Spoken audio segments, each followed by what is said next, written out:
Tori Kruse. Welcome to my channel. If you're new, please subscribe and hit that notification bell. Please put your comments below, and you can also find me on social media at Miss Tori Kruse.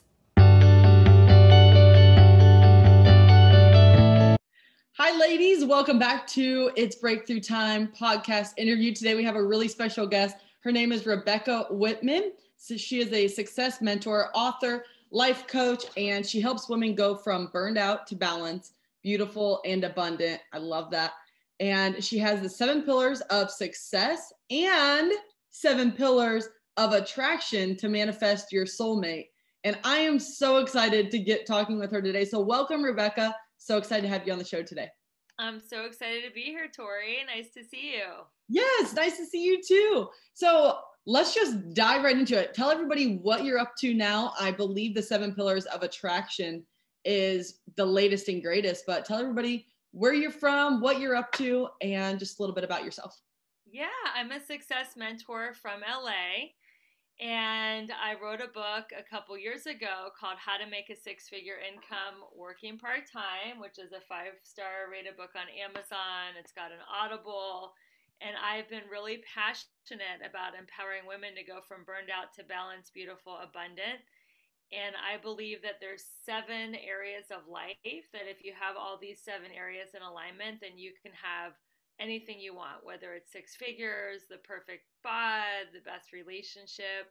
So those 7 areas are your spirituality, your fitness, your emotional health, romantic life, mental, social, and financial.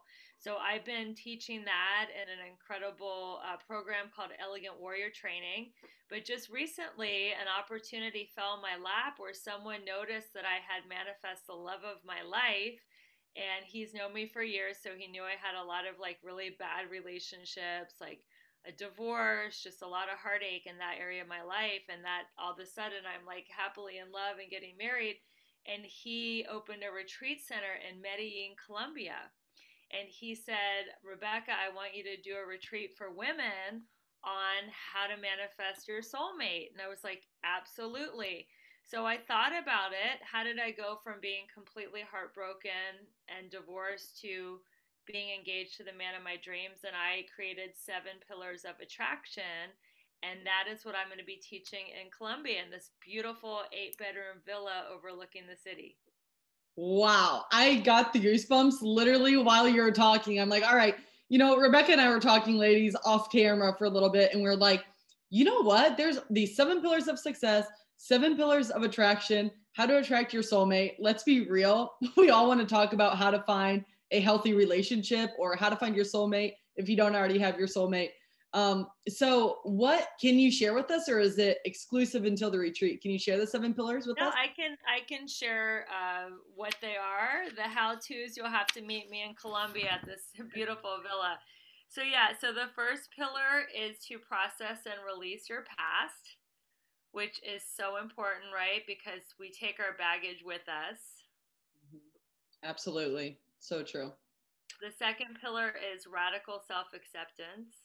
And that's so important because as women, we're constantly judging ourselves. And I'm a recovering perfectionist, like always beating myself up unless I hit this impossible standard that nobody can really reach. And, radical self-acceptance. Like you don't have to have the perfect body or the perfect job or the perfect apartment to manifest your soulmate.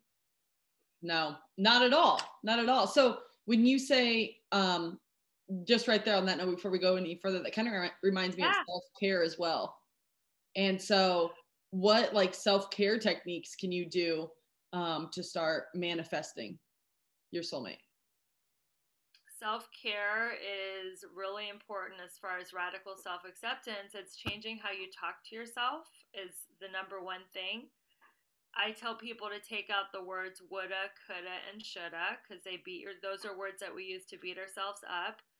And just we're so careful with what we put into our body. And I'm sure you have had other guests talk about diet and exercise. I know you're a health coach.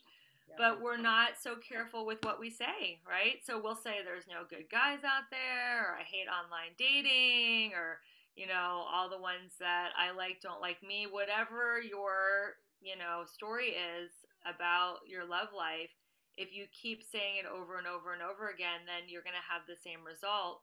So I would say, in regards to manifesting your soulmate, start being aware and change the way you talk about your love life and the way that you talk about yourself, because you are perfect just as you are to attract the love of your life. You don't have to Yeah. change a thing. You don't have to change a hair on your head. Yes. And that kind of goes, it's just the law of attraction, right? What you're putting out into the universe is exactly what you're going to get back. And I'm on that same wavelength, you know, even in different aspects of your life. But, you know, like when I was Miss Missouri USA, before I won, I've shared this many times on my podcast, but I literally would only say when I win. It was never, well, if I win and go to Miss USA, it was always when I win. And it wasn't like, you don't have to say it in a boastful way whenever you're talking about relationships or a goal or anything like that. It's just, that's the law of attraction. It's like what you're putting out there is exactly what you're going to get back. And by golly, I said it for 4 years and then I finally got it. So once I start picking up on that wavelength, but I love that law of attraction. So anyways, let's go to number 3. I love that. So it's not if I'm going to meet my soulmate, it's when I'm going to meet my soulmate. I'm going to incorporate that in my retreat. I love that. Yeah. Third pillar is masculine and feminine energy. So having polarity in the relationship. So I'm a total feminist. I believe in, you know, women should have equal pay for equal work. But when it comes to romantic relationships, if both people are equal, then there's no romance. It's, if you think of it as like two people on the dance floor, you know, if you're just like single dancing by yourself at the club, that's not as sexy as the tango. Yeah. So the tango is sexy because someone's leading and someone's following. So it doesn't matter if you're gay or straight, but you want to decide if you want to be the leader or the follower in the relationship. So for me, I'm a leader in my life. I, you know, have a coaching practice and I write a book and I like leading retreats, but in my relationship, I choose to be the feminine. And whatever you choose is fine, but once you choose, you get to communicate as that role. So it's so important. The polarity is what makes it sizzle. Have you ever been in a relationship where you started off romantic and then it became just like best friends? Yeah, a little bit. It's more, I don't know. I just don't stay in that relationship if it happens, quite honestly.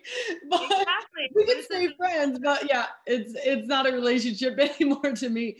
But I can so relate to what you were saying about like you're a leader in work and you're a coach and you like exert all this energy and leadership, which you thrive on, right? But then in a relationship, it's like, oh, I kind of don't want to make as many decisions or be the leader of this because day in and day out, you're a leader in your career path, which it's funny how you can have both of those as a balance.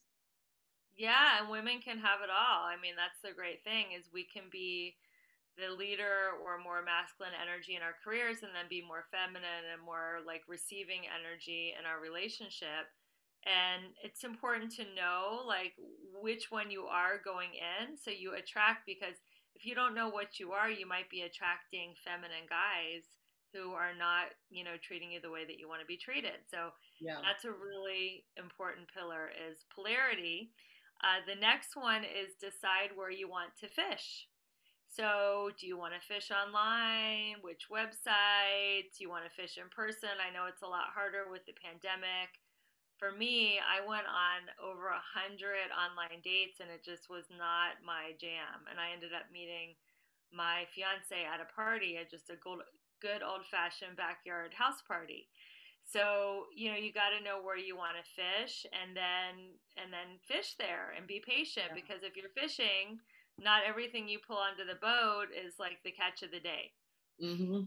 And you know, that's interesting because you said you were on about 100 different dating websites, but Not then 100 different websites, but oh, 100 different dates. I was on I five was like, websites. wow, that's a lot of websites. Okay, now this makes a lot more sense. All right, so 100 dates. Got it. Okay, so what do you think about when we have a large group of single ladies here in Arizona, and we're always talking about like, all right, so church is like a place where you would love to find a man, or Yeah. like a get together, like you said, a backyard barbecue or something like that. What do you think about broadening your like where you're looking? Some people go online, some people are just like, I want in person for sure, church definitely. What do you think about if you've been going to one place, about switching it up? What's there to be said about that? Well, to go back to the fishing analogy, right?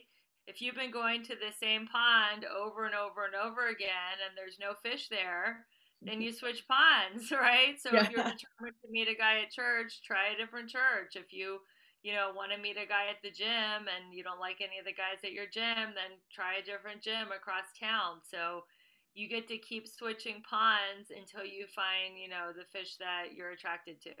Hmm. Awesome. I love that. Okay, the next step is first date etiquette. So there's a lot of women, including myself, I was one of them. I would be like, oh my God, I nailed the first date. We were laughing. He was complimenting me. And then they would ghost me. And I was like, oh my God, what happened? Like, I thought I nailed it. And then he just disappeared. So I realized that there are certain things you can do on the first date, and I don't want to give it all away because I want your ladies to come on my retreat with me to Colombia. But there are certain things you can do on the first date that will almost guarantee a second date. Ooh, I like it. The little cliffhanger. Exactly. I'll do an easy one. Like leave your phone in the car in your purse. Do not bring your phone out, because if you get a notification from a dating website, you're showing him a picture of your dog and like, oh, you know, Chuck says you look sexy in your bikini photo. That is going to be like a total like buzzkill for the date.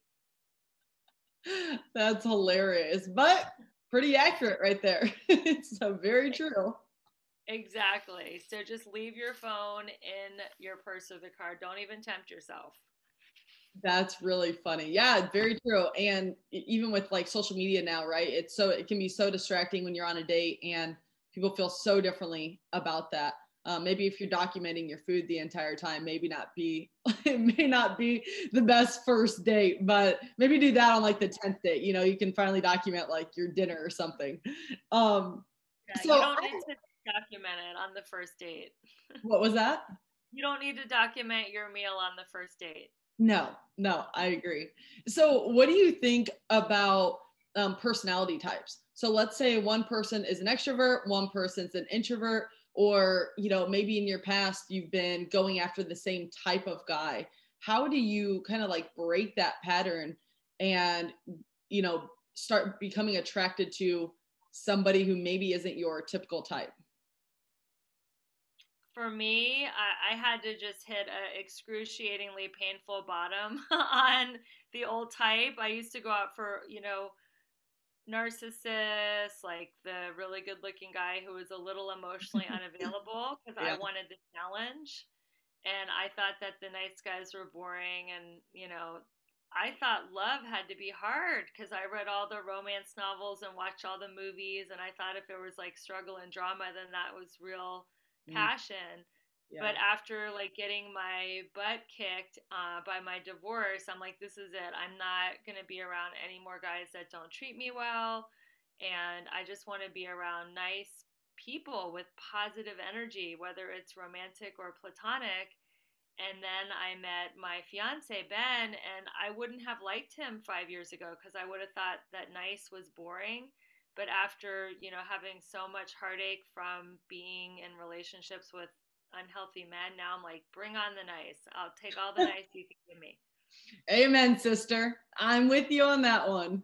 So, kind of going down that road, because I'm sure there's some ladies listening where they're like, I might be in a narcissistic relationship, or I might just be in a very unhealthy, toxic relationship. How do you come out of that? Like, because that can be a very, I was in relationships like that, and very serious ones. I thought I was going to get married to him, and I came out of it. And so I just want to hear, like, from your perspective as a professional, what would you suggest to girls to come out of those relationships where they know it's bad for them, but they're struggling on getting out? I would just ask yourself, is this relationship serving me? Like, do I feel like this is for my highest and best good? And if you know it's not, and you do know in your heart of hearts, because women know when we're getting cherished and treated well, and we know when we're not, then you have a choice. I say it's better to be alone than in bad company. And Yeah. I think it's also like a scarcity conversation. Like if I think, oh my God, this is like the last guy in the world that's ever gonna like me, I've got to make this one work. Rather than thinking, oh well, men are like buses. There's one coming along every 10 minutes, and I'm gonna meet so many more guys, and there's 2 billion people out there, and there's just so many guys, too many men, not enough time, and catch me if you can. And it's just changing your narrative, right? Just like the same with making money, from scarcity to abundance. Yes. Yeah. Abundance in every aspect. Just like you said, it goes the same thing with money, um, with, yeah, with relationships is really important. So that's amazing advice. And then, so how about on the flip side, what if somebody is out of it, but they're struggling, and just like finding themselves again? Because let's be real, you lose your confidence in that sort of relationship, you lose yourself, and to get back up and to find yourself and build that self-confidence back up, what are a couple techniques that you've personally used and that you now share with your clients? Well, it's all about self care. And the first two pillars of my program are spirituality and fitness. So I think it's really important to have faith in whatever your higher power is, God, Jesus, whatever it is, and deepen that faith through practice, daily practice. And I like to do it in the morning, having a morning ritual, whatever that looks like for you: prayer, meditation. It could be yoga. It could be writing in a journal. It could be reading from spiritual literature every morning. You can customize your routine depending on what your beliefs and what you need to deepen your faith.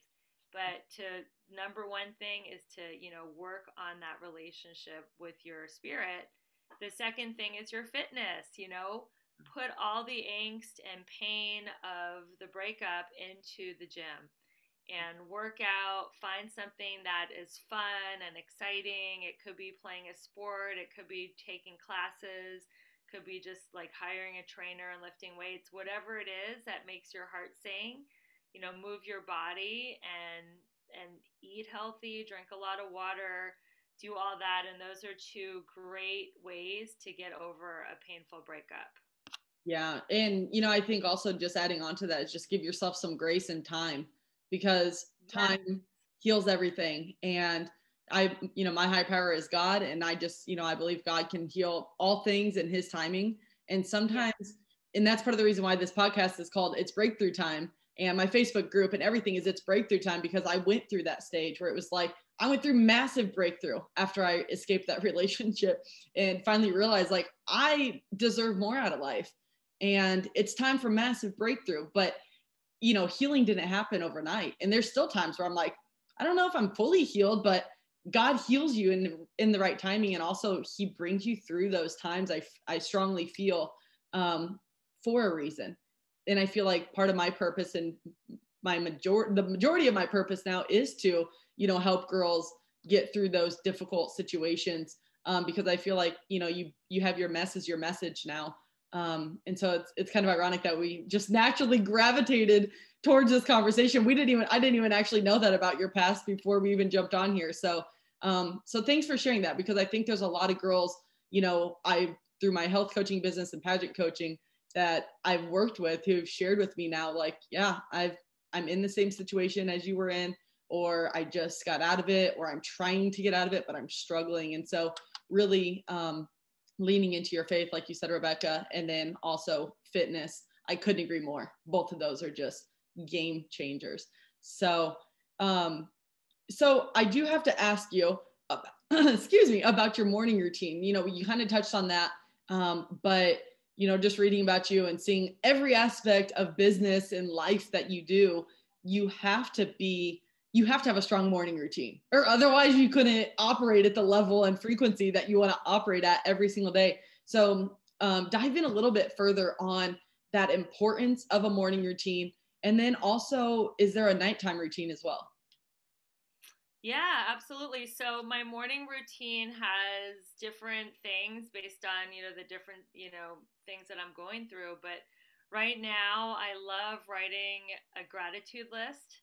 And I actually have three lists, Tori. I have a gratitude list. I have a surrender list, which a lot of people know about a gratitude list. Not a lot of people know about a surrender list. So Mm-hmm. I have a very type A overactive brain. So I think of the surrender list as kind of like a brain dump, like everything that is causing me anxiety in the day, what I have to do, I just surrender it to God.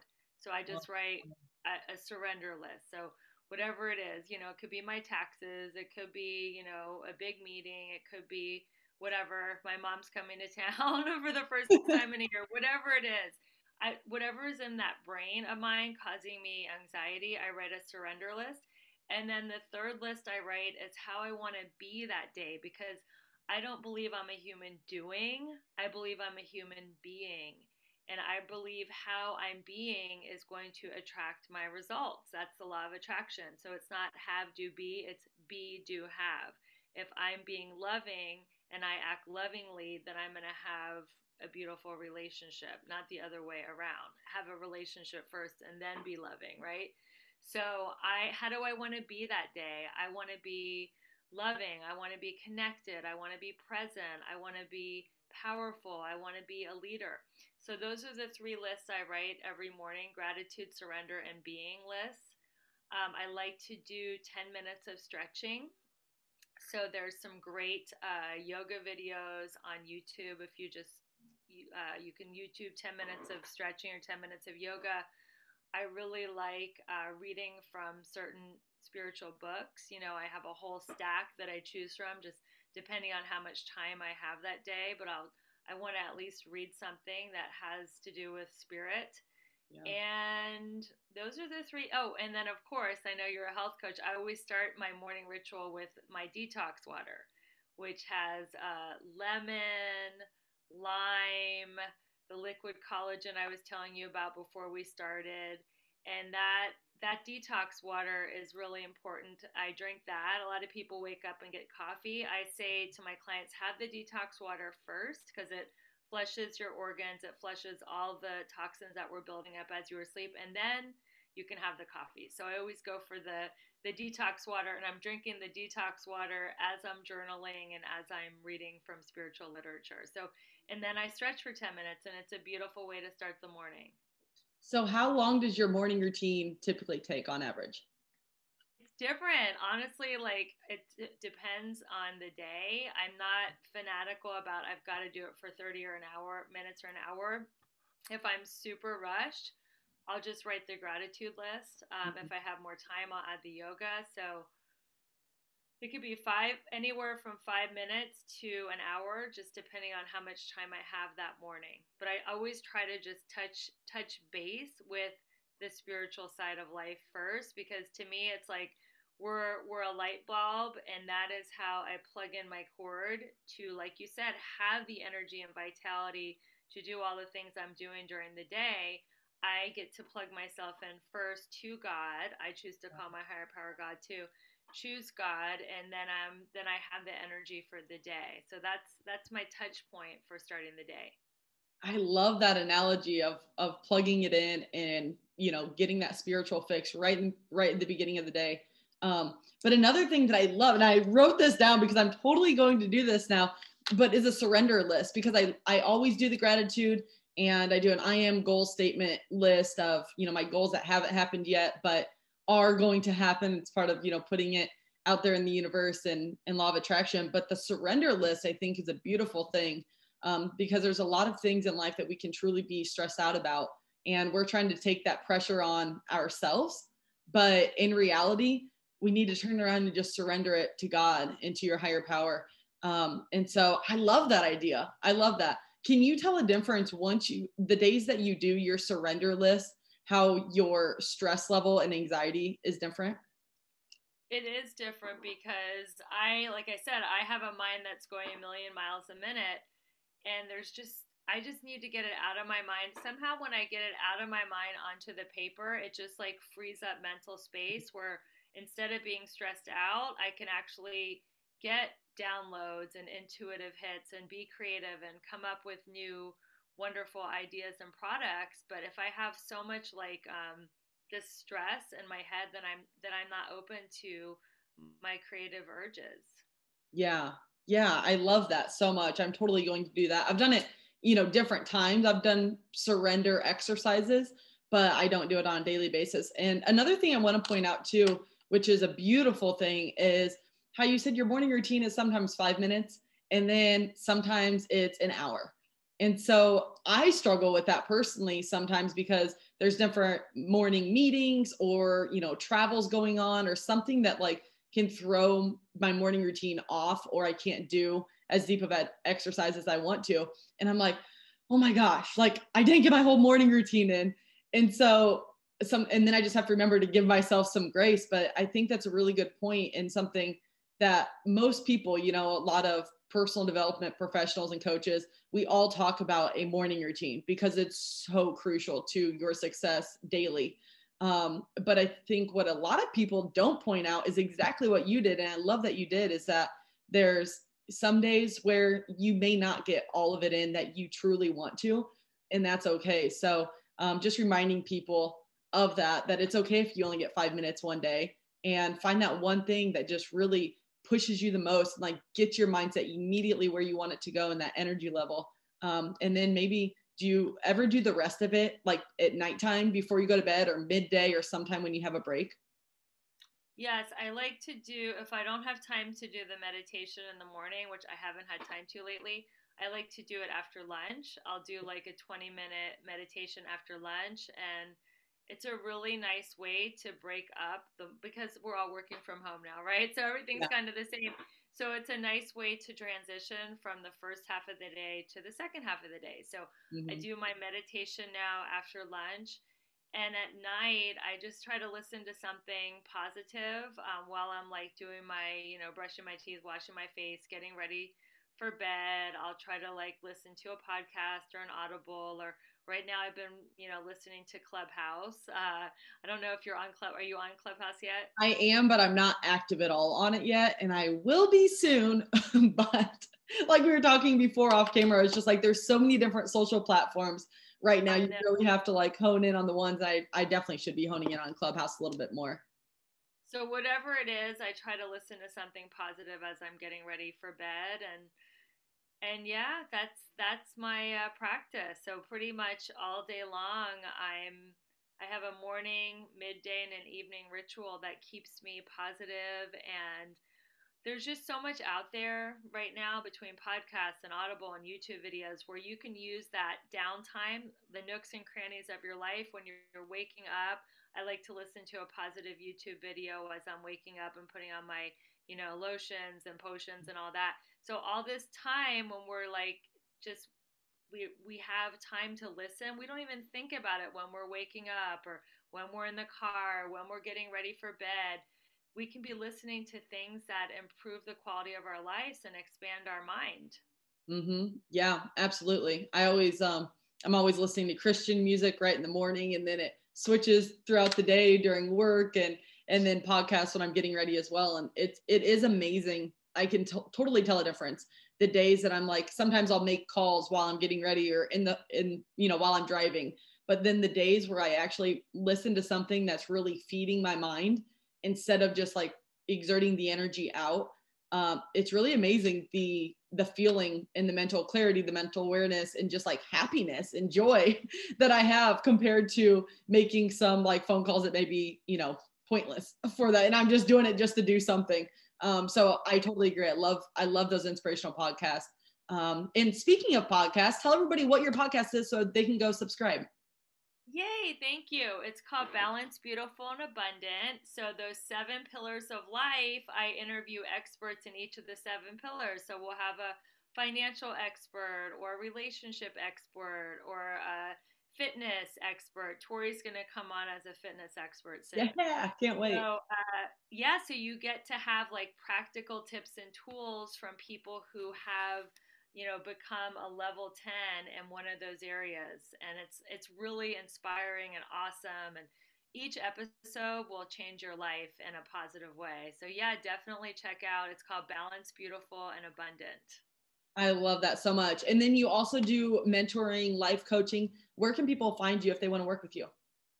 Yes, absolutely. I do offer a free clarity and connection call if you just want to try me out and get some, clarity about what you want to create in your life or if you feel stuck. So you can book one of those free calls on my website, RebeccaElizabethWhitman.com. Perfect. Well, thank you so much, Rebecca, for coming on today. It was such a joy talking to you and getting to know you a little bit better. And I am so excited to connect again on your podcast. That's going to be a great time. I know. Thank you so much for having me on the show. It's just, I feel a great connection with you. Like we're totally of the same mindset and heart set. And if any of your listeners want to come on the retreat in Medellin, Colombia, they can also find me through my website. And I look forward to having you, Tori, on the Balanced, Beautiful, Abundant show very soon. Yes, I am so excited. Well, have an amazing day. And it was so great connecting with you. Thanks again, Rebecca. You're so welcome. Thank you for watching. I hope you enjoyed that episode. I would love to hear from you in the comments below. Also, please follow me on social media at Miss Tori Kruse. Until next time, be unstoppable.